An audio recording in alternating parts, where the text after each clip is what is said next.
बरसात की वो रात, जंगल का वो सुनसान रास्ता, जब रामलाल और उसकी पत्नी मालती अपने बैलगाड़ी से अपने गांव रतनपुर वापस लौट रहे थे, तभी अचानक अजीब तरीके से उनको किसी के चिल्लाने की आवाजें आ रही थी, जैसे कोई उनको बुला रहा हो।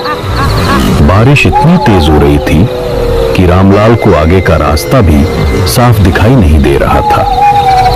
ऊपर से बिजलियों की गड़गड़ाहट, जंगल का वो भयानक डरावना रास्ता, ये सब देख के रामलाल और उसकी पत्नी मालती डर जाते हैं। तभी अचानक बैलगाड़ी रुक जाती है। ओ जी, क्या हुआ? बैलगाड़ी क्यों रुकवा दी? जल्दी चलो, मुझे तो बहुत डर लग रहा है। और हम दोनों इस भयानक जंगल में अकेले हैं, और ऊपर से इतनी तेज बारिश भी हो रही है, और ऊपर से इस जंगल से डरावनी डरावनी आवाजें आ रही है। और हाँ, मैंने सुना है कि इस जंगल में किसी दो लोगों की आत्मा घूमती रहती है। मालती, सुना तो मैंने भी है कि इस जंगल में किसी दो व्यक्ति की आत्मा घूमती रहती है, लेकिन इस बैलों को क्या हुआ जो ये आगे ही नहीं जा रही है? हे भगवान, हमारे मदद के लिए किसी फरिश्ते को भेज दो। तभी अचानक इतने तेज बारिश में सामने से एक बूढ़ा आदमी, जिसकी उम्र लगभग 90 साल थी, वो अपना छाता लेके आने लगता है। क्या हुआ बेटा?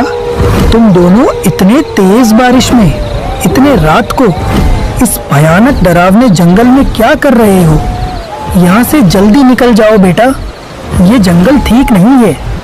और आज तो अमावस्या की रात भी है, और इस रात को इस जंगल में दो लोगों की आत्मा भटकती रहती है। बेटा, यहाँ से तुम जल्दी घर चले जाओ।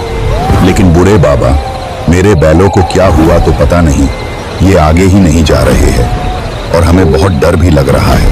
क्या करूं, कुछ समझ नहीं आ रहा है। बेटा, अगर तुम दोनों को कोई एतराज ना हो तो तुम दोनों आज की रात मेरे झोपड़ी में रह सकते हो।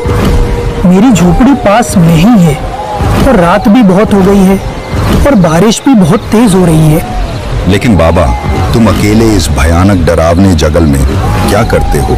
तुमको क्या इस भयानक जंगल में डर नहीं लगता?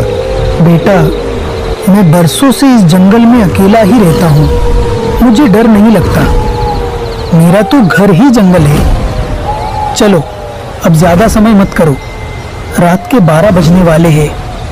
ऊपर से आज अमावस्या की रात भी है, और अमावस्या की रात ठीक 12 बजे इस जंगल में आत्माओं का मिलन होता है।